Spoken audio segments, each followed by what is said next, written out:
Cruise news time, and well, this ain't good. This ain't good. One cruiser dead, another cruiser arrested after a fight on a cruise ship. We also have a Caribbean island saying a big no way to the cruise industry, and a cruise passenger out there saying that Carnival has forced her to buy Ziploc bags. Yeah. Cruise news and my views. Let's talk about it.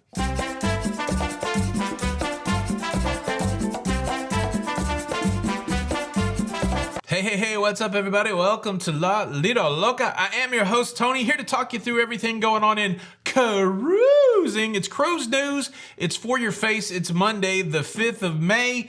Of course, yesterday was May the 4th. Happy Star Wars Day. We'll get to more pleasantries later, but let's talk about the unpleasant. The tragic has happened on a 2-day, what some are calling a booze cruise from Southampton in the UK to Bruges in Belgium. On the MSC Virtuosa, apparently some sort of altercation broke out last night, and the final result of that altercation is that a 60-year-old man is dead and a 57-year-old man has been arrested. There's not a lot of details out there other than the ship returned back to Southampton and the police are involved. The police have arrested this individual, charging him under suspicion of murder. Not good, not good at all. I'm also reading reports how family members, back on land have been notified.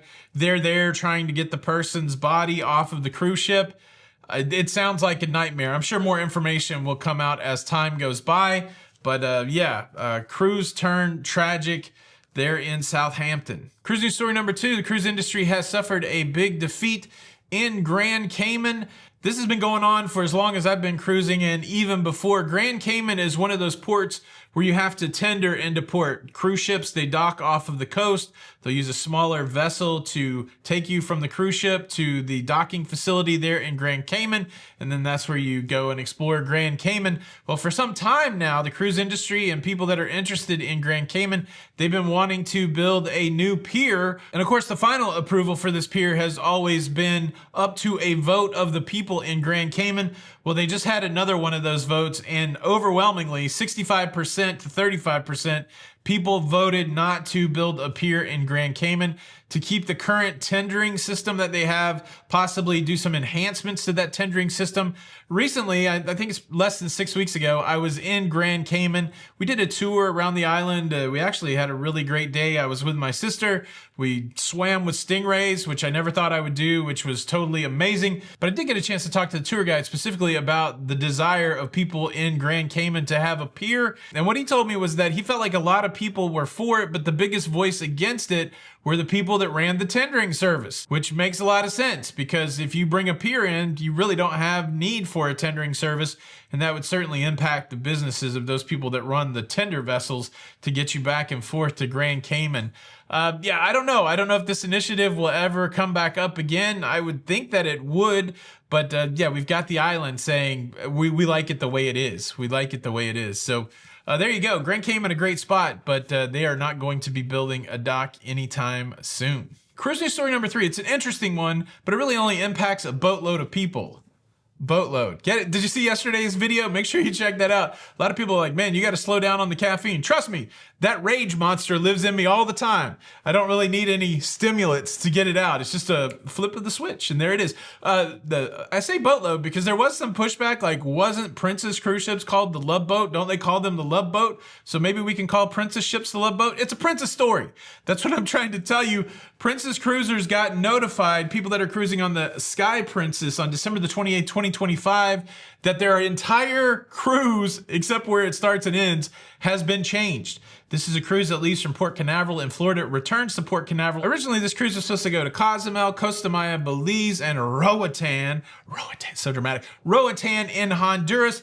Guests were notified that that's not happening at all. We're going to go to the Eastern Caribbean, going to go to Grand Turk, going to go to San Juan, going to go to Amber Cove and Nassau in the Bahamas.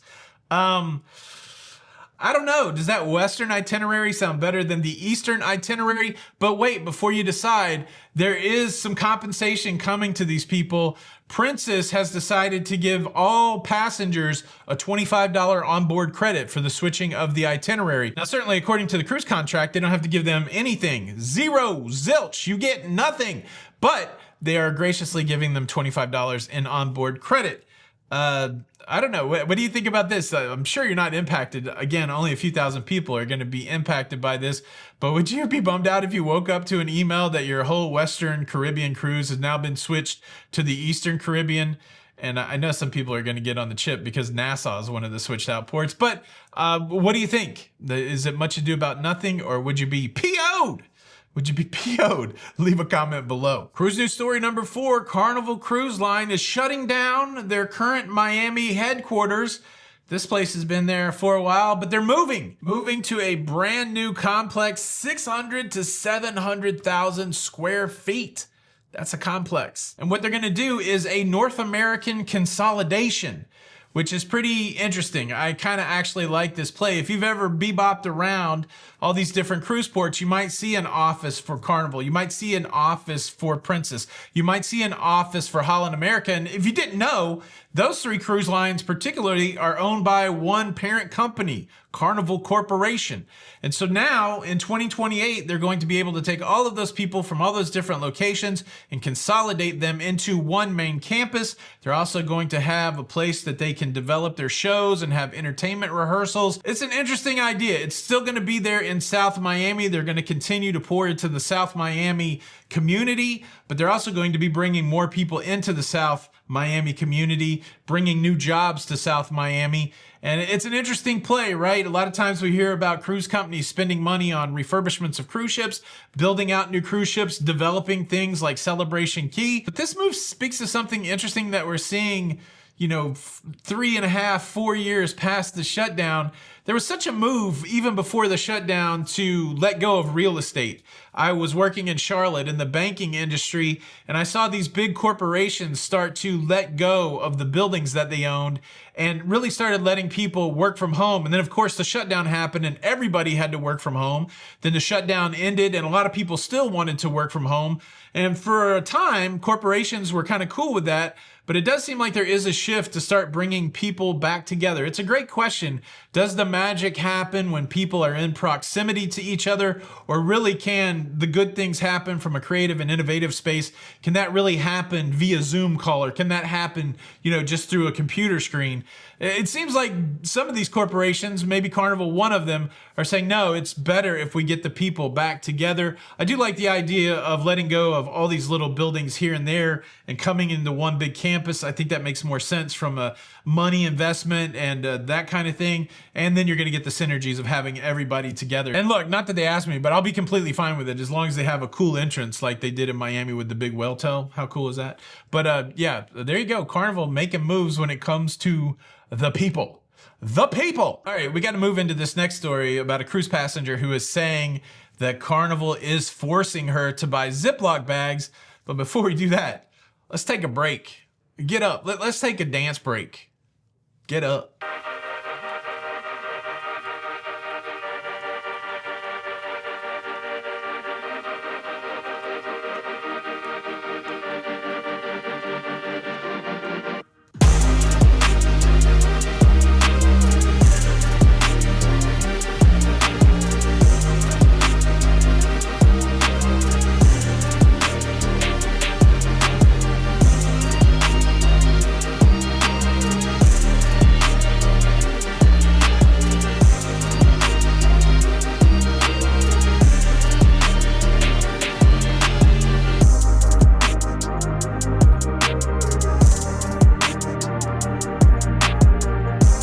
There you go, dance break. Did you get up and dance with me? Look, I want to share this picture with you. This is Cooper, and he dances with us every day. Shout out Cooper and his mom. Thank you for sending the picture, and thank you for getting up for the dance break. Dance break is silly. I know not everybody loves it, but I love it, and a lot of other people love it.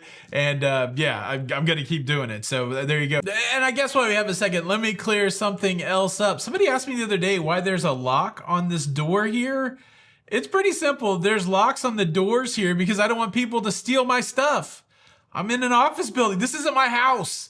I don't know somebody's like, well, I don't know why my house would look like this, but yeah, just to answer the question, the reason there's locks on the door here is because I don't want anybody to steal my stuff. Okay, let's talk about this Carnival cruiser that is upset because she believes that Carnival is forcing her to buy Ziploc bags.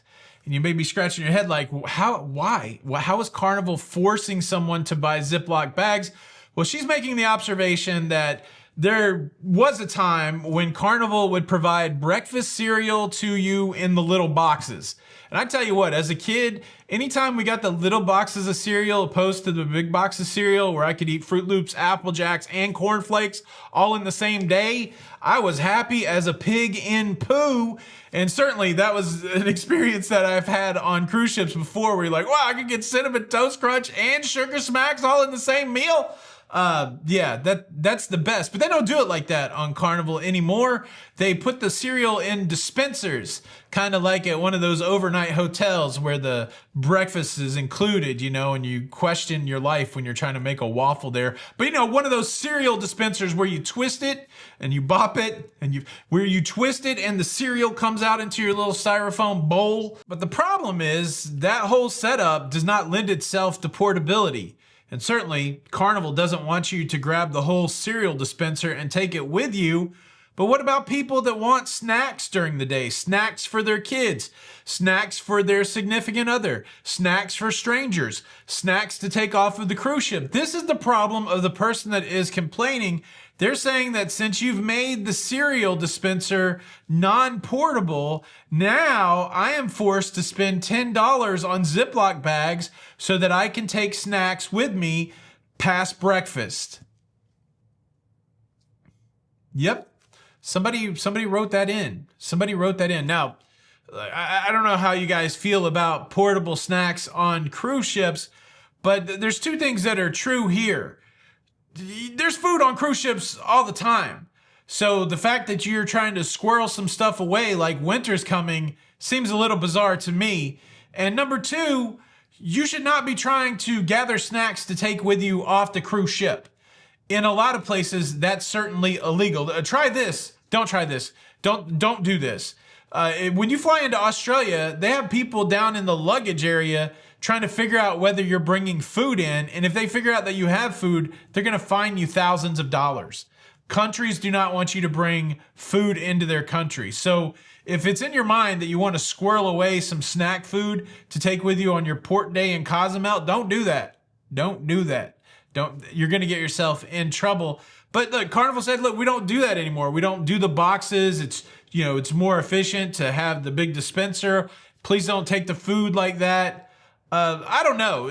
Again, do you think this person's being disadvantaged for, having to spend $10 for their own Ziploc bag? I don't think they're going to, I don't think you're getting in trouble for putting food in Ziploc bags, but certainly why would you out yourself like that? It makes no sense to everybody. If you're doing something that's questionable, that may be, not what everybody else is doing, not, if you're an outlier doing something, don't go broadcasting it everywhere because you're going to bring unwanted attention to yourself.